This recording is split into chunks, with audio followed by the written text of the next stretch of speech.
তো তোমরা সবাই কেমন আছো? আশা করছি সবাই ভালোই আছো আর আমিও ভালো আছি। আর সকাল সকাল রেডি হয়ে কোথায় যাচ্ছি সেটা তো তোমরা বুঝতেই পেরেছো থাম্বনেল দেখে। আজ ১৯ তারিখ শুক্রবার। তাই ভাবলাম যাই বাবার ওখান থেকে একটু ঘুরেই আসি। আর হ্যাঁ, আমি কিন্তু একা যাচ্ছি না, আমার পিসিদের সাথে যাচ্ছি। আর তোমাদের দাদার তো আজকে স্কুল আছে যার জন্য ও যেতে পারল না। তাই পিসিদের সঙ্গে যাচ্ছে, আর বাবাও যাচ্ছে আমাদের সঙ্গে। তোমরা যদি ট্রেনে করে আসতে চাও তাহলে কিন্তু শিয়ালদা থেকে হাসনাবাদগামী ট্রেনে কাকড়া মির্জানগরে নামলেই কিন্তু ওখান থেকে তোমরা অটো বা টোটো বা ইঞ্জিন ভ্যান পেয়ে যাবে। আর ভাড়া নেবে কিন্তু মাত্র ১০ টাকা। তো দেখো আমরা পৌঁছে গেছি লোকনাথ বাবার জন্মস্থান কচুয়া ধামের একদম মেন গেটের সামনে। তো চলো এবার ভেতরের দিকে আস্তে আস্তে যাওয়া যাক। আর এই দেখো যাওয়ার পথেই কিন্তু পথের পাশে একটা শান বাঁধানো পুকুর, খুব সুন্দরভাবে গোছানো পরিষ্কার পরিচ্ছন্ন রাস্তা। আর পুকুরটা কিন্তু পুরোটাই বাঁধানো। তো তোমরা কিন্তু মেন গেট থেকে একটু ভেতরে এগিয়ে আসলেই দেখতে পাবে দুধারে বিভিন্ন ধরনের দোকান। এখানে পুজোর সামগ্রী তোমরা পেয়ে যাবে। আর বিভিন্ন রকমের শোপিস, বাবা লোকনাথের ছবি, ফটো, মূর্তি, সব ধরনের জিনিসই তোমরা এখানে পেয়ে যাবে। আর জানো তো এখানে কিন্তু প্রত্যেকটা জিনিসেরই প্রত্যেকটা দোকানে একই দাম। তো বন্ধুরা এই দেখো, এটা কিন্তু বাবা লোকনাথের মেন মন্দির। তো এখানে আমরা পুজো দিতে আসবো, আগে চলো পুজোর জিনিসপত্রগুলো কিনে আসি তারপরে। তো এখানে জানো তো আমার নিয়মটা খুব ভালো লাগলো যে যার কাছ থেকে যেমন পারে দাম নিয়ে নেয় না। একটা সেট দাম রেখেছে যেটা সবার কাছ থেকেই নেওয়া হয়।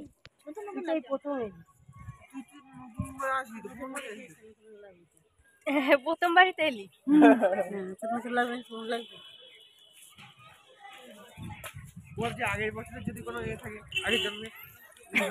স্মৃতি যদি থাকে। তো দেখো আমরা এই দোকানটা থেকে প্রসাদ নিয়েছিলাম। তো আমরা ৫১ টাকার প্রসাদটা নিয়েছিলাম, এখানে নাম গোত্রটা ওপরে লিখে দিচ্ছিলাম প্যাকেটের ওপরে। আর উনি প্রসাদটা গুছিয়ে দিচ্ছিলেন। আমরা যে দোকান থেকে প্রসাদ কিনেছিলাম সেই দোকান থেকেই একটা করে ঘটি দেওয়া হয়েছিল যারা যারা জল ঢালবে। আর ওই দোকানেই কিন্তু জুতো টুতো আমরা খুলে রেখে এসেছিলাম। আর এই দেখো এটা বাবার দুধ পুকুর, এখান থেকেই কিন্তু আমরা জল নিয়ে বাবার মাথায় ঢালবো। তো চলো আগে বাবার দুধ পুকুর থেকে জলটা আগে নিয়ে আসি। তো আমরা সবাই মিলে যাচ্ছিলাম জল আনার জন্য বাবার দুধ পুকুর থেকে। তো আগে জলটা নিয়ে আসি তারপরে বাবার মাথায় ঢালবো। তো জানো তো আমরা হাসনাবাদ থেকে ৯টা ২৮-এর ট্রেনটা এসেছি, আর এসে দেখি বেশ ফাঁকাই ছিল জায়গাটা। হ্যাঁ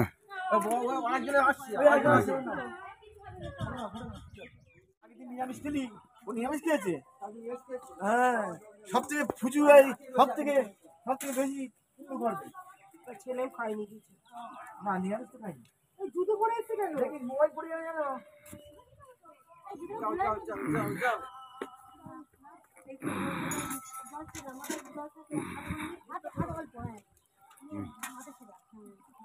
আচ্ছা এদিকে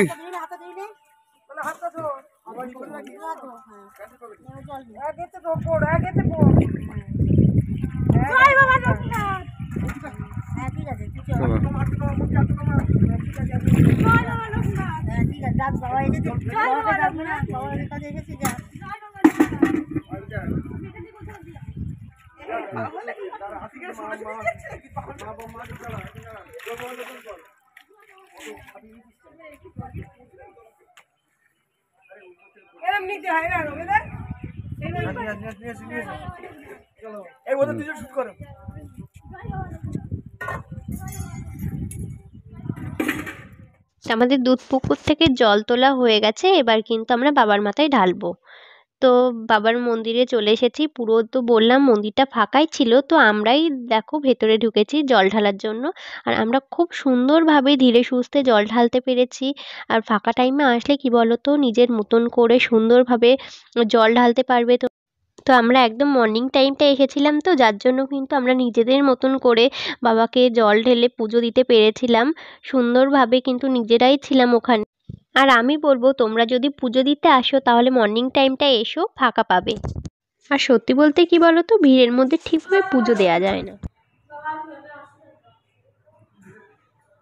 বাবার গায়ে বাবার হাত বোলা কোনটি বাবার গায়ে হাত বোলা বাবার গায়ে হাত বোলা বাবার গায়ে হাত বোলা জয় বাবা বলো এগিয়ে চলো। কি বলবি? কি বলবে? আচ্ছা যা বলে বলুন, আচ্ছা বলে বলছে বলুন সেটা বলে নন্দিরা। তো দেখো সবাই আসছিল, বাবা অনেকক্ষণ ধরে ক্যামেরা করে দিচ্ছিল, তাই বললাম আমার কাছে একটু দাও, আমি এবার ক্যামেরা করছি, তোমরা যাও পেছনে। আর তোমাদেরকে তো বলাই হলো না যে আমার সঙ্গে কারা কারা এসেছিল, আমি কাদের সাথে এলাম। আমার দুই পিসি এসেছে, দুই পিসেমশাই এসেছে, আর ভাই বোন, আর আমি আর বাবা। তো আমরা এই কজনে মিলেই এসেছিলাম, বেশ মজা করেছি কিন্তু। তো আমার ভাই যেহেতু এবার মাধ্যমিক দিচ্ছে, যার জন্য ও আসতে পারলো না, পরের বার যখন আসবো ভাইকে অবশ্যই নিয়ে আসবো। তো এই দেখো আমাদের কিন্তু ডালা কিন্তু সাজিয়ে দিয়েছে পুজো দেওয়ার জন্য, এখানে আছে কিছু ফুল, বেলপাতা, ধূপ বাতি আর প্রসাদ। তো তোমাদেরকে বলে রাখি, আমাদের কিন্তু এটা মানসিক পুজো ছিল, যার জন্য পিসিরা কিন্তু বেলপাতা নিয়ে এসেছিলেন রূপোর, ওটা দিয়ে পুজো দেবে তাই। কিন্তু ওখানে কিন্তু পুজো দেওয়ার আগে যে মেন কাউন্টার ছিল, মানে অফিস, তো অফিস ঘর থেকে কিন্তু বেলপাতাটা দেখিয়ে ওনারা একটা কার্ড দিয়েছিলেন, যেটা নিয়ে কিন্তু ঠাকুরমশাইকে দেখানোর পরে ঠাকুরকে দেওয়া হয়েছিল। তো দেখো আমরা কিন্তু মেন মন্দিরে প্রবেশ করেছি, আর স্বয়ং বাবাকে দেখে কিন্তু আমার গা হাত পা কাঁটা দিচ্ছিল সত্যি কথা বলতে। আর বাবাকে দেখার পরে কিন্তু যত মনের কষ্ট, বেদনা, দুঃখ যা ছিল সব কিন্তু দূর হয়ে যাচ্ছিল। আর বাবা কিন্তু সবার মনের আশা পূর্ণ করেন। আর আমি একটু ঘুরিয়ে দেখানোর চেষ্টা করছিলাম, দেখো পুরো মন্দিরটা খুব সুন্দর সাজানো গোছানো। আর সবাই বলে জয় বাবা লোকনাথ, সবার মনোবাঞ্ছা যেন পূর্ণ হয়। আর মানে কি বলবো, আমার কোনো ভাষা নেই। তো ক্যামেরাটা অফ করতে বলছিলাম, পরে তোমাদের দেখাচ্ছি। তো আমরা কিন্তু ওখান থেকে পুজো দিয়ে বেরিয়ে এসেছি। তো আর এই দেখো এবার কিন্তু ধূপবাতি নিয়ে কিন্তু, যেখানে ওখানে তো ধূপ ধরানোর নিয়ম নেই, যার জন্য এইখানটায় কিন্তু ধূপবাতি দেওয়া হয়। আমরা এখানে চলে এসেছি ধূপবাতি নিয়ে, এবার এখানে আমরা ধূপবাতি দেখাবো, দেখিয়ে তারপরে বাইরে যাব। তো তোমরা তো দেখলে আমরা যেমন টাইমে এসেছি, সে তেমন টাইমে কিন্তু পুরো মন্দিরটাই ফাঁকা ছিল। আমরা কিন্তু পুজোটাও দিলাম হচ্ছে পুরো ফাঁকায় ফাঁকায়, আমরাই ছিলাম ওখানে। আর জল ঢাললাম কিন্তু মানে শুধু আমরাই ছিলাম, পুরোটাই ফাঁকা। আর এমন ফাঁকায় ফাঁকায় কিন্তু পুজো খুব সুন্দরভাবে ভালো করে দেয়া যায়। তো আমি বলবো এমন সকাল সকাল তোমরা এসো, যদি মানসিক পুজো থাকে কিংবা পুজো দেওয়ার জন্য যদি আসো, তা এমন সকাল সকাল এসো, খুব সুন্দরভাবে পুজো দিতে পারবে, ঘুরতেও পারবে। তো সবাই বলো আমাদের সঙ্গে জয় বাবা লোকনাথ। সবাই যেন সুস্থ থাকে, ভালো থাকে, আমি বাবার কাছে এটাই চাই। আর বাবার কাছে আসার জন্য কিন্তু মনের ভক্তিটাই আসল। আর আসতে কিন্তু খুব একটা বেশি খরচ নয়। শিয়ালদা থেকে হাসনাবাদগামী ট্রেনে কাকড়া মির্জানগরে আসতে কিন্তু 15 টাকা ভাড়া মাত্র। আর ওখান থেকে বাবার মন্দির আসার জন্য 10 টাকা ভাড়া।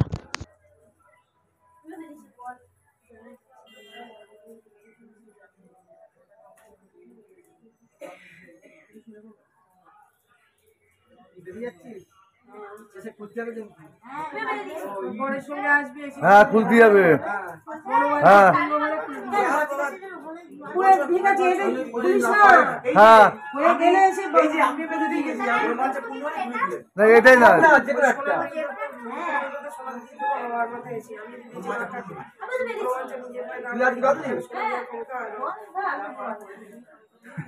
এই বাদলি খুলে দিয়ে যাবে কিন্তু।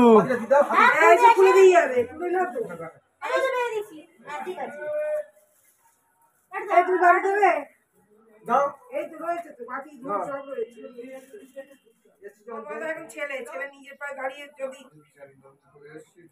ঠিক আছে সব মন সব কিছু হবে। ছেলের নামে দাও, ছেলের নামে দাও, ভালো রেজাল্ট হয়ে ইয়ে করতে পারে, নিজের পায়ে দাঁড়াতে পারে, যেন লেটার পায়। লেটার তো পাবেই প্রত্যেকটা।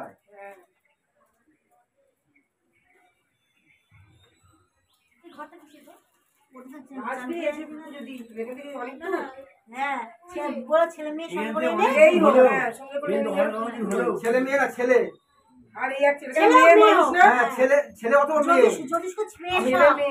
দেশে মেয়ের সংখ্যা কমে যাচ্ছে, মেয়ে চাই বল।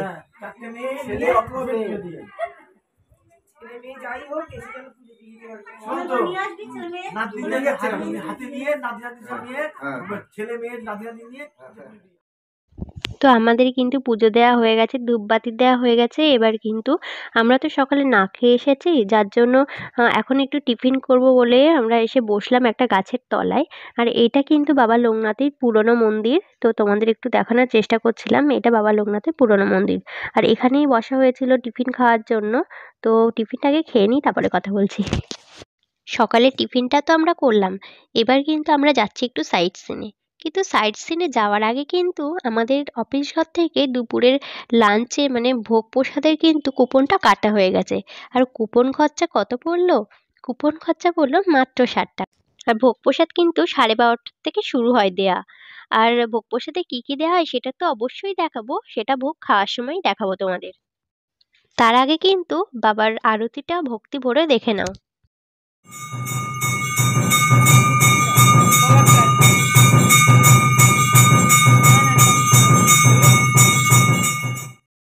তো দেখো, মন্দিরের রাস্তার ঠিক উল্টো দিকেই কিন্তু আছে বাবা লোকনাথের বাল্যবন্ধু বেণী মাধবের বাড়ি।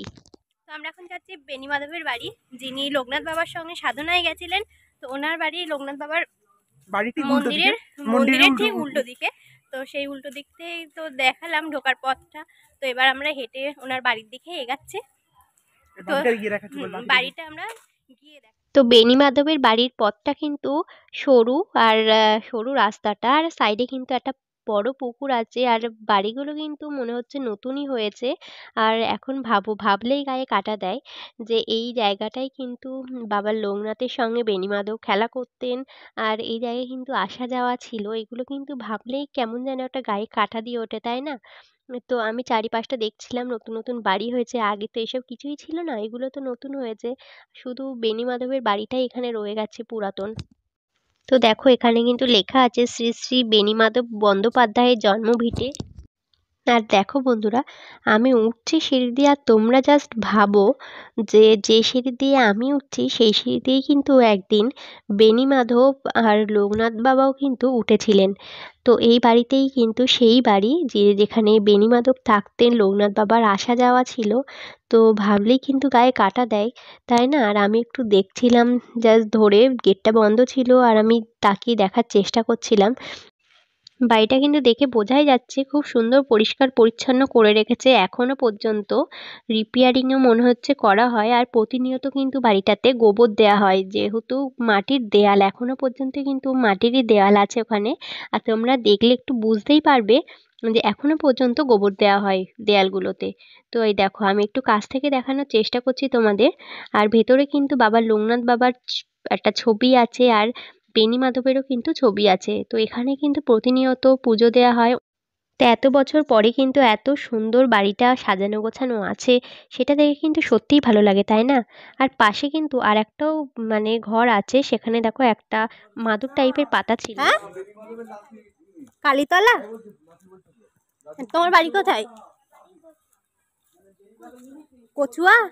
এখানে আমাদের 8টা বাড়ি আছে। তাই থাকো এখানে?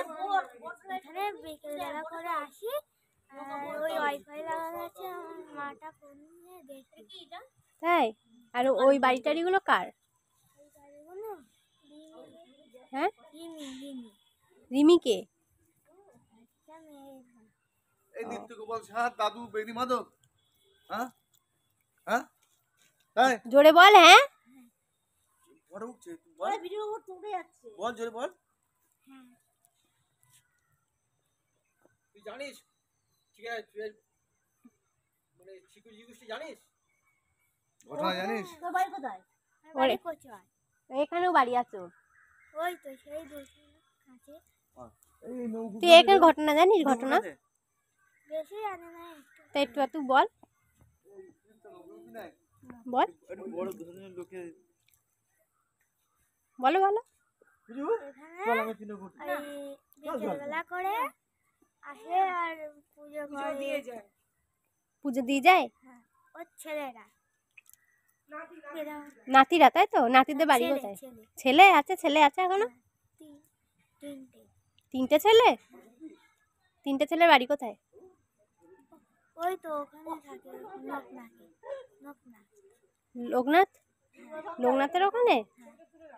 ও, আর ওই বাড়িটা কাদের? ওই পাশে গ্রিল দেয়া? হুম, কার বাড়ি? বেনি মাধবের বাড়িতে এইটা। তো এই বাড়িটাই কে থাকে এখন? এখন আর থাকে না, ওদের ছেলেদের কাছে যাবি। ছেলেদের কাছে যাবি? আসে ওরা? না, এসে ফুল টুল তুলে হ্যাঁ। ঘরের মধ্যে ঢুকে আর তাহলে এই বাড়িটাই কি করতো, এই মাটির ঘরটায় মাটির ঘরটায় পুজো করতো? পুজো। ও ও, তাহলে এই মাটির ঘরটায় পুজো করতো আর এই বাড়িটায় থাকতেন, তাই তো? আগে থাকতো এখানে। হুম। বেনি মাধব কোথায় থাকতো, কোন বাড়িটায়? এইবারে থাকছে জন্ম। এটা আগে থাকতো, ও না, এইটা ওনার বাড়ি, পাশের বাড়িটা কেউ থাকে না, ছেলেদের কাছে চাবি। ও এইটাই থাকতো, তারপরে পাকা বাড়ি করে ওখানে থাকতো, তাই তো? হুম। আর ওই পাশের গুলো শরিক ওইগুলো শরিক টরিক নাকি? ভাড়া। তো বেনি মাধবের বাড়ি তোমাদের কেমন লাগলো সেটা কিন্তু অবশ্যই তোমরা কমেন্ট করে জানিও। একটু দূর থেকে দেখানোর চেষ্টা করলাম। বেনি মাধবের বাড়ি দেখে তো আমরা চলে আসলাম। বেনি মাধবের বাড়ির ঠিক উল্টো দিকে রাস্তাটা দিয়েই কিন্তু আমরা যাচ্ছিলাম একটু ঘুরতে। তো দেখো একটা বটগাছ দেখলাম, তো বটগাছটা দেখে কিন্তু মনে হলো বেশ কয়েক বছরের পুরানো বটগাছ। শুধু আম গাছ আর আম গাছ, চারিদিকে শুধু আম গাছ আর আম গাছের বাগান। দেখো যেতে যেতে কিন্তু একটা সুন্দর জিনিস আমার চোখে পড়লো, আর তোমাদেরকেও একটু দেখানোর চেষ্টা করলাম যে এখন ইন্টারনেট দুনিয়ায় কিন্তু মোবাইল ছাড়া আর কিছু মানে বাচ্চারা চেনেই না। সেখানে কিন্তু মাঠে কত বাচ্চা খেলা করছে দেখে কিন্তু আমার সত্যিই খুব ভালো লাগলো। ওই জন্য একটু ক্যামেরা করলাম, তোমাদেরকে দেখানোর চেষ্টা করলাম। তো এখন যাচ্ছি কিন্তু কৃষ্ণ মন্দিরের দিকে, তো চলো। তো কৃষ্ণ মন্দিরে যাওয়ার জন্য বেনি মাধবের বাড়ির উল্টো সাইড দিয়ে যে রাস্তা ধরে আসছিলাম, সেখান থেকে কিন্তু পায়ে হেঁটে একটুখানি গেলেই কৃষ্ণ মন্দির। তো কৃষ্ণ মন্দিরে যাওয়ার জন্য অনেক টোটোও পাবেন, কিন্তু আমি বলবো কোনো টোটোতে ওঠার প্রয়োজন নেই, কারণ কিছুটা পথ হাঁটলেই মানে কয়েক মিনিট হাঁটলেই কৃষ্ণ মন্দির। তো পায়ে হেঁটেই দর্শন করুন কৃষ্ণ মন্দির। অপূর্ব রাধাকৃষ্ণ বৃন্দাবন মঠটা অপূর্ব মানে সুন্দর, অপূর্ব সুন্দর যারে বলে। আর আমার ভীষণ ভালো লেগেছে, খুব সুন্দর পরিষ্কার পরিচ্ছন্ন। মন্দিরটায় আসলে মানে খুব ভালো লাগবে। সখীদের আনাগোনা, চারিপাশে কৃষ্ণের চারিপাশে অষ্টসখী দাঁড় করানো আছে, অসম্ভব সুন্দর। কিন্তু এখানে দুঃখের বিষয় কোনো ক্যামেরা করা যায় না। আর এই সাইডটায় দেখো এখানে গীতা রাখা আছে, তোমরা চাইলে কিনতে। আর এই দেখো সামনেই কিন্তু আমাদের দাঁড়িয়ে আছে আমাদের কৃষ্ণ অষ্টসখী নিয়ে। তোমরা কচুয়া ধামে আসলে কিন্তু বাবা লোকনাথের ওখানে অবশ্যই এসে কৃষ্ণ মন্দিরে ঘুরে যেও। আর এই দেখো সামনেই কিন্তু তৈরি হচ্ছে, বাবা লোকনাথ মন্দিরে আসলে যাতে শিষ্যরা মানে ভক্তরা থাকতে পারেন তার জন্য কিন্তু বিশাল বড় একটা হোটেল তৈরি হচ্ছে। তো হোটেলটা কিন্তু বাবার দুধ পুকুরের উল্টো দিকেই হোটেলটা, বেশ এরিয়া জুড়েই হোটেলটা তৈরি হচ্ছে। তো এখন বাজে 1টা, আর তোমাদের তো বললাম 12:30 থেকে ভোগ দেওয়া স্টার্ট হয়। আর এখন আমরা যাচ্ছি ভোগ পাবো বলে, তো 12:30 থেকে কিন্তু ভোগ দেওয়া স্টার্ট হয়ে গেছে। তো দেখো এখানে কিন্তু দুপুরে প্রসাদ গ্রহণের সময়সূচিটা আমি দিয়ে দিয়েছি, তোমরা একটু দেখে নিও। আর দেখো আমরা কিন্তু বসে পড়েছি ভোগ পাওয়ার জন্য। এখানে টেবিল পাতা আছে, মানে বড় বড় চেয়ার টেবিল পাতা আছে। তো আমরা কিন্তু লাইন দিয়ে বসে পড়েছি। আর তোমাদের বলে রাখি, প্রত্যেকটা লাল কুপন, বাদামি কুপন, সব কুপনেই কিন্তু একই খাবার দাবার, শুধু টাইমটা আলাদা। তো আমাদের কিন্তু প্রথমেই দিয়েছে একদম গরম গরম খিচুড়ি, তারপরেই দিয়েছে পোলাও, আর এখানে ফুলকপি আলুর তরকারি দিয়েছিল আর পায়েস। তো সত্যি প্রসাদের যে টেস্টটা ছিল সেটা অসাধারণ, মানে সেটা বলার মতন নয়। আর তারপরে কিন্তু আমরা গাছতলায় আবারও বসে পড়েছি কিছু ফল খাওয়ার জন্য। ফলগুলো আমরা বাড়ির থেকেই এনেছি। আর এই দেখো এনাদের কথা তো তোমাদের এতক্ষণে বলাই হয়নি। এখানে যা মানে মানে হনুমান ছিল সে আর কি বলবো, মানে ভর্তি হনুমান এখানে। আর এখানে একটা পেয়ারা দিয়েছিল বাবা, তো সে পেয়ারাটা প্রথমে পড়ে গেছিল ড্রেনের মধ্যে, তারপরে ও গিয়ে ড্রেন থেকে তুলে এনেছে, এনে ওই গাছের উপরে বসে বসে খাচ্ছে। আর এমনভাবে পেয়ারাটা খাচ্ছে আমার দেখে মনে হচ্ছিল কি একটু কোলে নিয়ে আদর করে আসি, কিন্তু গেলেই তো পেটানি দেবে। আর এই দেখো এখানে দুটো বসে আছে, চারি সাইডে কিন্তু হনুমান ছিল প্রচুর। আর এই দেখো এইটা দেখানোর জিনিস ছিল তোমাদের মেন, হনুমানটা দেখো, বাচ্চাটা মনে হয় সবে হয়েছে, হয়তো কয়েকদিন হবে হয়েছে। বাচ্চাটা এতটা কিউট, একদম মানে ছোট্ট বেবি একটা, এখনো লোম ঠিকঠাক ওঠেনি গায়ের। তো মা একদম বাচ্চাটাকে বুকে আগলে করে রেখে দিয়েছে, মানে ওকে ছাড়বে না, যা হয়ে যাক। একটা হাত দিয়ে কিন্তু ওকে ধরে রেখেছে। তো আমি শুধু ওকেই দেখছিলাম আর বেশ কয়েকটা ছবি তুলেছি, জানো তো। তো এত ছোট্ট হনুমান আমি এর আগে কখনো দেখিনি, মানে কানটাতে একদম মানুষের মতন, আর মুখটা কিন্তু এখনো লাল, এখনো মানে ব্ল্যাক স্পটটা ওদের আসেনি, মানে এতটাই ছোট। ওই বললাম না, হয়তো 2-3 দিন হয়েছে হনুমানটা। তো খুব সুন্দর লাগছিল দেখতে। আমি মানে মানে কি বলবো, মা মনে হয় এমনই হয়, তাই না? আর এইদিকে দেখো, 3টে ভাই বোন না বান্ধবী বন্ধু কি জানি কে খেলা করছে ওরা, সব এরা কিন্তু একসঙ্গে থাকে। আর এই দেখো কার ব্যাগ থেকে চাদর টেনে নিয়ে নিচে নামিয়ে দিল। তো এখন কিন্তু বেজে গেছে প্রায় 3:30, আর এখন কিন্তু আমরা মানে রওনা দিচ্ছি বাড়ির পথে যাওয়ার আগে কিন্তু অবশ্যই যাব আর এক জায়গায়, সেটা তো অবশ্যই দেখাবো তোমাদের। তার আগে চলো লাস্ট বারের মতন বাবা লোকনাথকে একটু দর্শন করাই। তো সবাই কিন্তু একটু প্রণাম করো আর জয় বাবা লোকনাথ বলো, এগিয়ে চলো। আমরা এবার লোকনাথ থেকে বেরিয়ে এসেছি, এবার যাব কালী মন্দিরের দিকে রওনা দেবো। কালী মন্দির থেকে আমরা দেখো দোকানের মধ্যে টিভি চলছে আর সবাই একসঙ্গে জড়ো হয়ে দেখছে, এই জিনিসটা কিন্তু এখন দেখা যায় না। তো দেখো আমরা কিন্তু মায়ের মন্দিরে চলে এসেছি, ওই যে লাল রঙে দেখা যাচ্ছে ওটাই কিন্তু মায়ের মন্দির। আর মায়ের মন্দিরটা কিন্তু কাগড়া মির্জানগর স্টেশন থেকে বাবার মন্দিরের দিকে যেতেই কিন্তু পড়বে। তো আমরা কিন্তু যাওয়ার পথে ঢুকিনি, আসার পথে যখন বাড়ি ফিরছিলাম সেই সময় কিন্তু মন্দিরটা ঘুরে তারপরে বাড়ি গেছিলাম।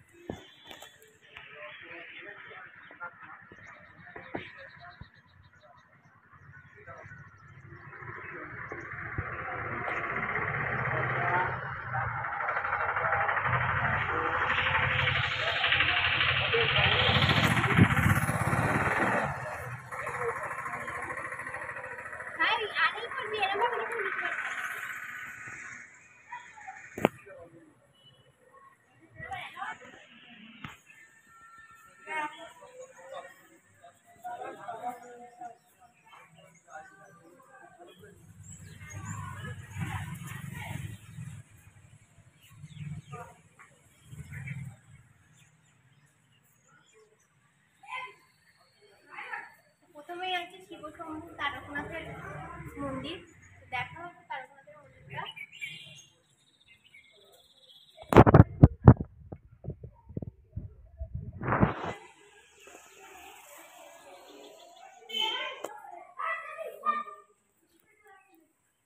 তারপরে বিশ্বনাথ,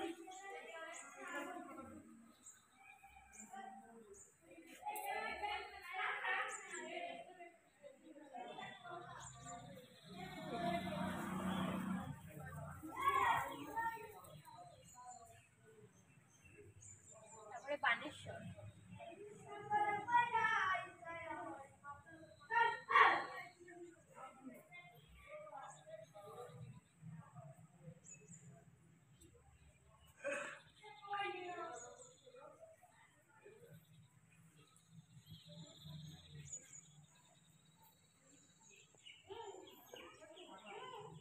তারপরে কাশীনাথ।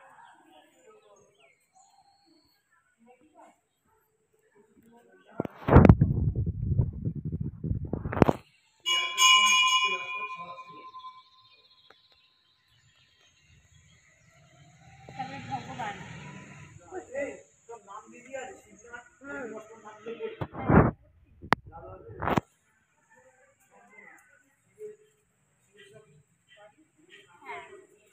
তারপরে ব্রহ্মা। এসো অনু, অনু, এসো না অনু। সব পড়েছি। তারপরে এদিকে আছে পঞ্চানন, বাবা পঞ্চানন। এই শিব ঠাকুরটা কিন্তু 5টা মাথা, তার জন্য পঞ্চানন। পঞ্চানন দেখ।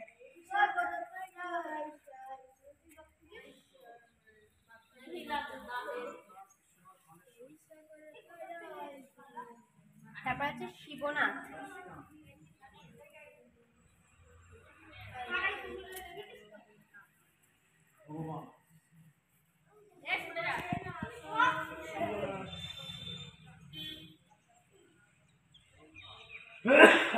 তারপরে আছে শম্ভুনাথ।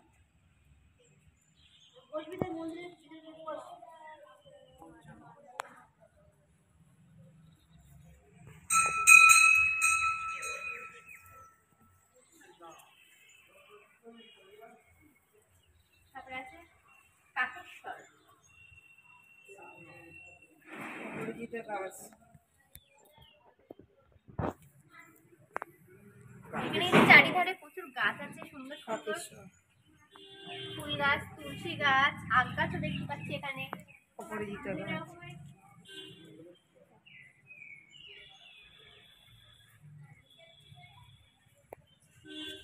তারপরে আছে পিঙ্গলেশ্বর। প্রত্যেকটা শিক্ষাগুলির কিন্তু দ্বাদশ শিবলিঙ্গ। তো এই যে আমাদের সব থেকে পুরনো শিব, বুড়ো শিব, তাই তো? প্রত্যেকটা শিবলিঙ্গ কিন্তু আলাদা আলাদা আলাদা মানে দেখতে, তাই না? শিবলিঙ্গগুলো আলাদা আলাদা দেখতে। তো জায়গাটা খুব সুন্দর, মানে ঘোরার পক্ষে ভীষণ সুন্দর কালী মন্দিরটা। আর কালী মন্দিরটা মানে পাশেই, আর চারিদিকে শিব ঠাকুরের বিভিন্ন রকমের মন্দির আছে। তো দেখালাম তোমাদের দ্বাদশ শিবলিঙ্গ আছে। হ্যাঁ, দ্বাদশ শিবলিঙ্গ আছে। আর এবার দেখাবো কালী মন্দিরটা, চলো দেখি। ওই যে মন্দিরে আমাদের পান্ডা বসে আছে সবুজ শাড়ি পরে, মন্দিরের পান্ডা। এই আয় শিব ঠাকুর।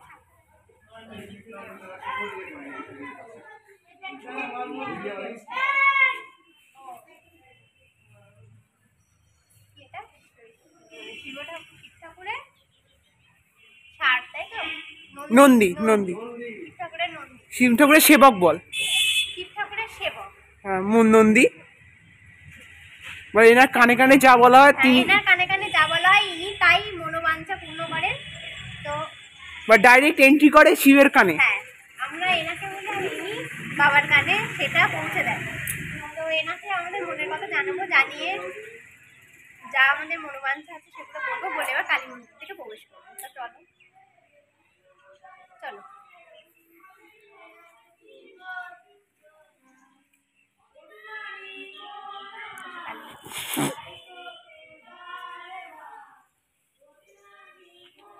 বাচ্চা কানা না।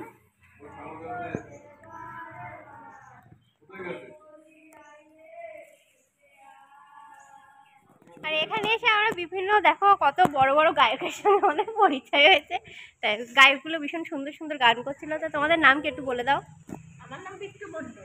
দেখা যাচ্ছে না, আরেকবার বলো। আমার নাম পিট্টু মণ্ডল। তার পাশে তারপরে সৌরভ দাস। তারপরে হ্যাঁ, এনারা খুব সুন্দর সুন্দর গান করেন। আপনাদের বাড়ি কোথায় একটু বলুন? আমার বাড়ি হলো কাঠপাড়ায়। তাই? বাড়ি এই সামনে, আমার বাড়ি এই পাশে। ও, আর গানগুলো কোথা থেকে শিখেছো? আমি শুনছিলাম, একটু করো শুনি। করো করো, লজ্জা পেও না, করো করো। কি বানাচ্ছ? মন্দিরে বসে শিব ঠাকুর বানাচ্ছ? বাহ। আর তোমরা কি শিব ঠাকুর দেখছো হ্যাঁ, না সাহায্য করছো বানাতে? ওই মাটি আনতে দিয়েছিলাম। ও,